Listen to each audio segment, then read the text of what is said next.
Olivia Wilde just contradicted everything that Florence Pugh said about Don't Worry Darling's sex scenes, and it's seriously awkward. Last week, Florence Pugh expressed her discomfort at the way her upcoming movie, Don't Worry Darling, is being marketed. The Academy Award nominee said that she was not in the acting industry to be reduced to her appearance in a sex scene, with much of the publicity around the psychological thriller stemming from her on-screen relationship with her co-star, Harry Styles. The two actors play married couple Alice and Jack in the movie, which is set in the 1950s, and viewers were stunned by the inclusion of an incredibly raunchy sex scene in the film's very first trailer back in May. In the clip, Harry's Jack and Florence's Alice enjoy a steamy make-out session before Jack pushes his wife onto the kitchen table and performs oral sex on her. The movie's director, Olivia Wilde, previously said that this moment was a priority to her within the film, as she wanted her audience to realize how rarely they see female hunger, and specifically this type of female pleasure. Close quote. But Olivia's leading lady appears to have an entirely different point of view, and people thought that Florence was calling Olivia out when she criticized the hypersexualization of the movie during a recent interview with Harper's Bazaar.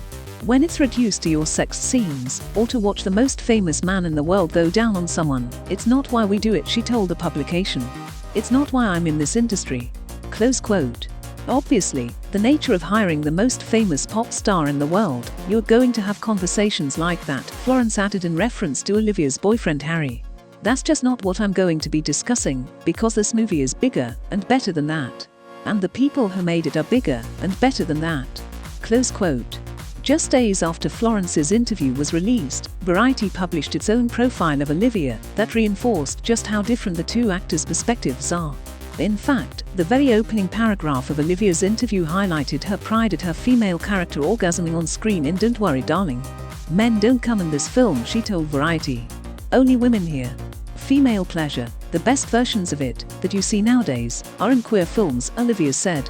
Why are we more comfortable with female pleasure when it's two women on film? In heterosex scenes in film, the focus on men as the recipients of pleasure is almost ubiquitous. Close quote. It's all about immediacy and extreme passion for one another. The impractical nature of their sex speaks to their ferocious desire for one another, Olivia explained. I think it's integral to the story itself and how the audience is meant to connect to them. My early conversations with the cast were all about how the audience has to buy into the fantasy. Close quote.